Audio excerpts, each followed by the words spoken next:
welcome back to my channel. I'm Camilla and today I thought I would do a tag video, which is always fun to do.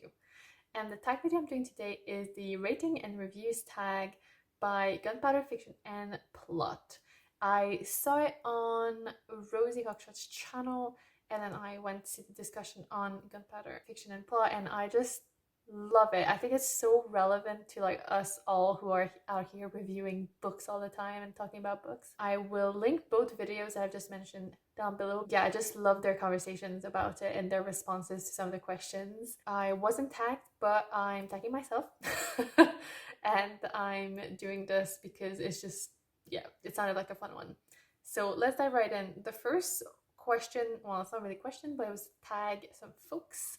So I wanted to tag Rosica of the Midnight Reader, Deborah from Booking with Deborah, and finally Elizabeth from Booking in Books. So yeah, those three I've kind of discovered their channels in the last few weeks, so I just thought, you know, I would highlight their channels, and I've really enjoyed watching their videos. And if you're watching this and you want to do it, please do it. Come back, put the link, I will go and watch it. If you kind of one of the usual people that I'm always talking to and I haven't tagged you, is because I don't want to harass you. I don't want to always tag the same people. So yes, here we are. So let's dive right in. So question number 2 is, how do you know you've just finished a good book? Is it a thinking or a feeling response? And on that one, I love Rosie's response because it's a bit of both. And I definitely agree. I think when you finish a book, it's very much for me the feeling, like how have I felt like when I finish it and I'm just like still feel immersed in that world, still like, oh god, that was so good, like I wish there was more to read. That's definitely like 100% feeling. And I talked about this recently in my top 10 books of 2021, that for me, like those top 10 books, that a lot of them I just thought they were really good books, like objectively, but also when I finished them, what made them stand apart was how they made me feel. And I think that that's so important. But like I've just said, the thinking also comes in, because I think you can think that objectively a book is really, really good, but maybe, you know, the subject was a bit kind of more rough, and so that doesn't make the experience always enjoyable, does it? And also, you can enjoy a book and think objectively, I know this isn't a great book, it wasn't a great, you know, well written, it wasn't a great plot, it hasn't actually gone above and beyond, you know, of the normal tropes, but you can still have enjoyed that. So then, you know, the thinking also kind of clocks in like, okay, was this really a good book? And I think some of it is potentially sometimes like expectations of, you know, the good writers and stuff like that. But I think really objectively, I think, anyway, I know, and I feel like for myself, when something's not that well written, and when objectively I know that it's not that good, but that doesn't mean I didn't enjoy it. So yeah, caveat. The next question is, when you begin to form your review and rating, what is the first question you ask yourself? I thought about that one quite a lot, because I don't think I ask myself questions. That's maybe really weird, but to me it's very much like a thinking and feeling thing, just there. Like when I finish it, did I think it was well written? Did I think it was good? I think that kind of, that's not a question I pose myself at the end, that's something that you kind of go throughout. Same with the feeling, it's kind of sometimes it's throughout, and sometimes it's literally as you close the book and you're like, oh my god. So yeah, I don't think I have a question, but to me something that's quite important is the treatment of female characters and characters of color. And sometimes it's something that I'll be like, tell myself to just wait and be like, how were they treated, like what was it. Even sometimes I'll look into like, you know, Bechdel test and be like, were there 2 female characters in this? I think I remember a couple years ago I actually put a book, I think 4.5, because it was so good, but there was literally only 1 female character in the whole book. And I know it depends on the context and blah blah blah, you know, but I don't know about you, but I don't know a single environment in my life where there are only people from one gender. So yeah, so to me it's a bizarre thing, and when books are like that. So yeah, so I think that's something that I don't ask myself, but that's one of the things that's really important to me. The next question is, do you do star ratings? Why and why not? And then it has like, it's a multiple part question. So first is, yes, I do star ratings. I'm not very good at always putting them on Goodreads or Storygraph, but generally, like, yeah, I like to do that. Nonfiction and fiction, like, I mean, to me, it's a book, it's out there. It goes a lot with the enjoyment if I thought it was well written. So I definitely do it.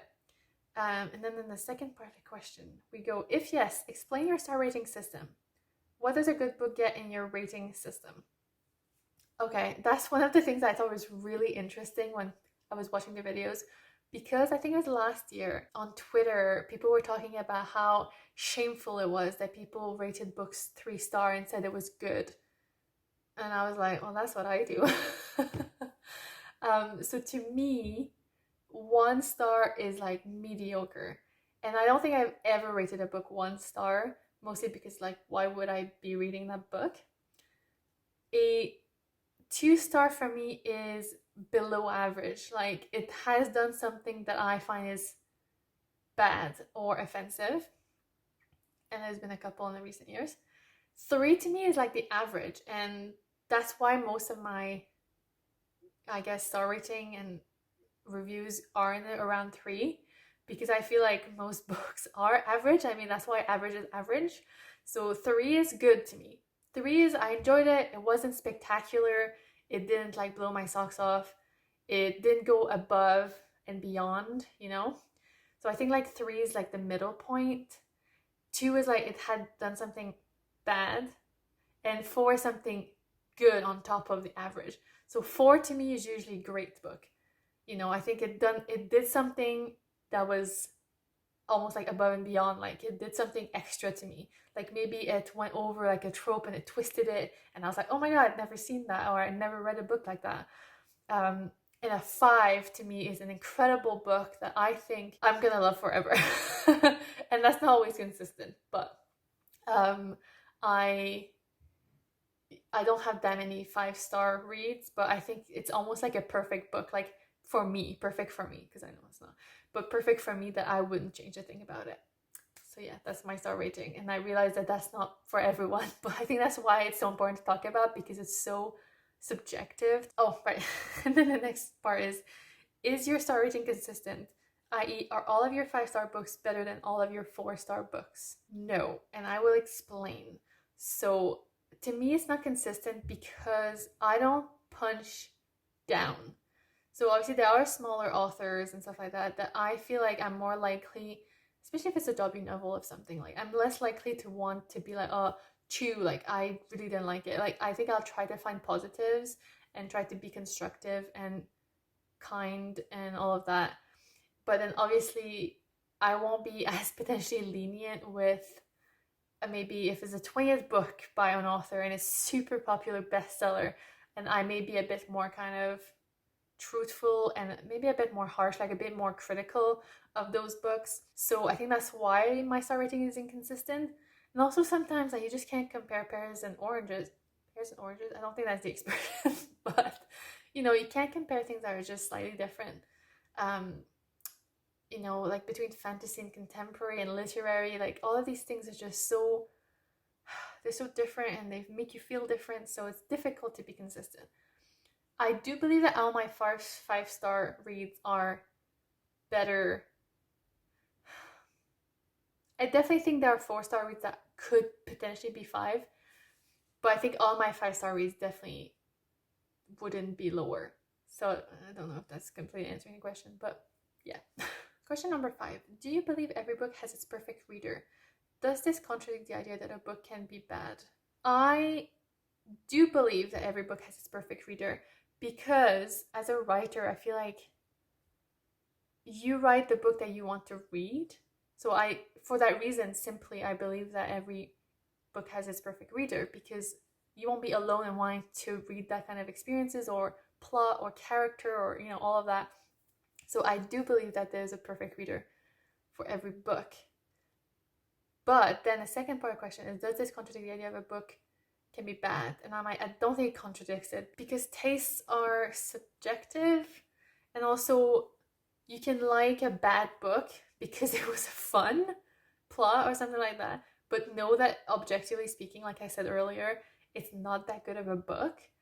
So yeah, I don't think it contradicts it. I think, like, I don't want to be part of people that judge people and readers for liking books that aren't good. I think if a book, you enjoy the experience and you go with it, like, then good for you. I think it's good to be objectively, like, to look objectively at books and think, yeah, maybe Twilight isn't the best literature. I think if you can look at that and know that, but you can also be like, yeah, it's a fun story. Why not read that? If you're reading for escapist reason, then treat yourself, you know?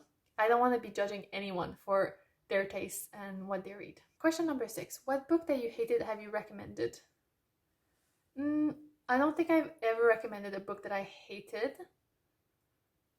No, I can't think of anything. Even if slightly disliked. No, if I disliked a book, I don't recommend it. However, if I gifted a book that I didn't really enjoy, yes. Question number 7. What makes a book good, bad, or great by your evaluation? Well, I think this comes back a little bit to the star rating that I, explained my star rating, which was that a good book to me is just something that's like, I enjoy the experience, potentially I enjoy, like, the topic that I talked about. The writing wasn't bad or anything spectacular, like good is kind of in the middle there. To me, a bad book is something that is offensive, something that is just like written so poorly, something that not just falls into trope but falls into stereotypes and leans onto that a bit too much. Don't like that, because that sometimes falls into the offensive category. And to me, a great book is something that goes above and beyond, something that is a good plot, that's interesting, that kind of makes you want to keep reading, but that's also complex, that's telling something. And for me, it has to have like that feminist element. Even though when I'm writing, I don't always have that, but to me, when I read it, it's such an important thing of what I take. So I think that's what to me makes a great book. Question number 8. When evaluating the quality of a book, do you have specific criteria or aspects of the book, such as character development, that you consider? That's part 1. I'll just start with that bit. Yes, and I've already talked about that. To me, like, the female characters and the characters of color, like, need to not be like accessories. Like, they need to be, I don't want to say they don't have to be treated well, but the treatment has to be fair. Like, I don't like gratuitous, like, rape and, like, yeah, I like to have, like, especially to me, a strong female character, like, as a protagonist. That is something that's really important to me.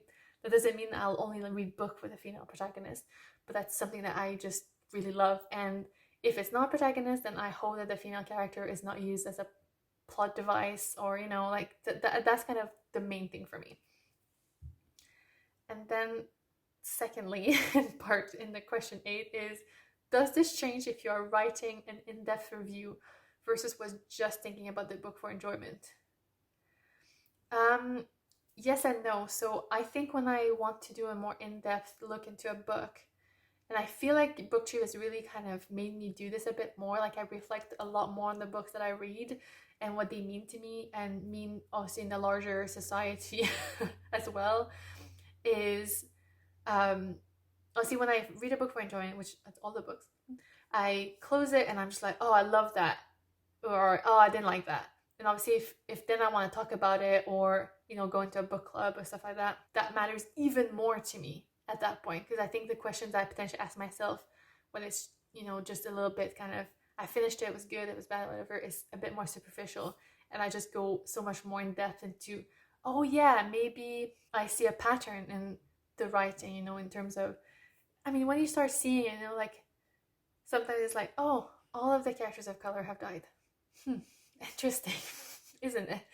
You have to just look sometimes a little bit more. And I love to have these conversations. I think that's what made me take on Booktube, is when I had a book club over 2020 and early 2021, and it made me think so much more. Like, you talk about something and someone would bring another point and be like, oh yeah, I hadn't thought about it that way, and I just love that kind of exchange and the way that you think and talk about books. And I guess that's also why I studied literature, because that's basically constantly what we're doing. And also I loved our conversation with Jay when I did the buddy read with her, because when we came back at the end and talked about all the books that we'd read and recommended to each other, it was really cool to be like, oh yeah, I really enjoyed that bit. And then she'd be like, oh yeah, did you see this? Or like, did you remark like why that happened? And I'm like, oh yeah, like it makes you think so much more, and that's a fabulous way to explore books. All right, we're almost at the end. So the question number 9 is, do you consider star ratings or average ratings when choosing books to read or add to your TBR? No, I don't, because I know that I don't always go along with star ratings. Like, I just know that I have different opinions. So I don't want to trust star rating, especially like on Goodreads and stuff like that. But I think it's highly skewed to certain genres and to certain people, and I just don't believe that that's really relevant to me. So to me, what's important when looking to add a book to my TBR, to pick up a book, is really like, oh, that looks really interesting, or potentially it's like a book that I've heard about from a friend, or like on Booktube, or that have won a prize, and I'm just like, oh, the topic sounds interesting. Or obviously if it's an author I really enjoy. But no, I think I rarely look at star ratings or even reviews. I will, however, sometimes go see star ratings and reviews when I'm doing these videos, wrapping up like my reads, and I'll go, and sometimes it's usually if I'd not liked the book, and I'll be like, am I the only one who feels this way? Like, I don't want to talk about this, and then I'm like the only person, so I'll go and check out the reviews to feel validation, I guess, or like to confirm like what I think. But yeah, usually that's while I'm reading a book, or like when I finished it. Question number 10. Who on Booktube does reliable and interesting reviews of books that you know you can use to decide if a book is for you or not? What makes their reviews so good? It's not that I don't pay attention to book reviews by other booktubers, it's that I love to look at tags. I love to look at TBRs, and I think that a lot of people, and that includes myself, when we're wrapping up our months of reading and stuff like that, will maybe just say like, oh, I really enjoyed it. It was really interesting. And we fall a lot into these, and I feel like when I've heard that someone's enjoyed it, I'll maybe be like, oh, cool, because I know we have similar tastes. I'll just be like, don't need to hear more. But I want to purposefully like pay more attention to that. But I have a couple of booktubers that I really enjoy their reviews, and I think that's usually because they just sound like they know what they're doing. And I think both of them work in publishing, and you can really feel it the way they talk. So there's Eric Carl Anderson, and also Katie from Books and Things. So both of them, I think, actually potentially work in publishing in London, something like that. They're both booktubers, and the way they talk about books is, to me, very well informed, and they know the genres, they know the tropes, they know how to talk about books, and you really feel it. And I think, to me, it's something that I'm trying really hard to learn, not to learn, but like to express myself a bit more better. An example right there. I just want to find new ways of talking about books and to convey why I enjoyed a certain book, especially to like a wider audience who may not know that book. And I think that sometimes includes having a little bit of summary and then talking about why you enjoyed it and potentially why the person enjoys it. But if I follow your channel, it's because I enjoy the way you talk about books, and I just want to make that clear. All right, the last question is, does that or those booktubers use different language than you to evaluate and review the overall quality of a book? So yes, I think I've just covered that in that response. They give such good recommendations, and I really enjoy both of their channels. But yeah, I just also want to reiterate, and that's something that's so important to me, is that I think I follow a lot of newer booktubers just like me, who I think we're still trying to find our feet and how to talk about books. And also I realized that I don't actually go and look at videos of like solely reviews all that much. So it's I feel like a lot of recommendations rather than reviews. And I feel like I want to do more reviews of books, like singular books, but also look at more as well, reviews of books by other booktubers, because I think that that's such like a quality of this website and of all the people. And I think if you bring in your own experience, it's such a great way to have a window into how a book can be perceived. And I definitely like kind of want to build my own vocabulary in terms of that and get better at I guess especially when recommending books. All right, that was it. That was the ratings and reviews tags. I'm so glad I did it. I think it's such a fun one to get into like the gritty details of how we perceive books and how we rate them and our own star ratings, you know.